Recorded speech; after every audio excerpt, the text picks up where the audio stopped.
V univerzitnej nemocnici Luisa Pastéra Košice bolo po vlakovom nešťastí ošetrených spolu 36 zranených.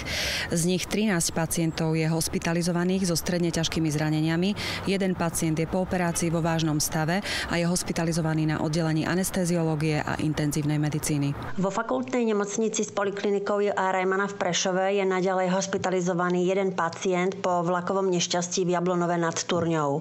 Utrpel ťažké zranenie chrbtice, je v starostlivosti lekárov na oddelení úrazovej chirurgie a jeho stav je stabilizovaný. Vo fakultnej nemocnici AGEL Košice Šaca sme po zrážke vlakov ošetrili celkovo 9 pacientov, z toho 7 boli hospitalizovaní. Všetci sú v stabilizovanom stave.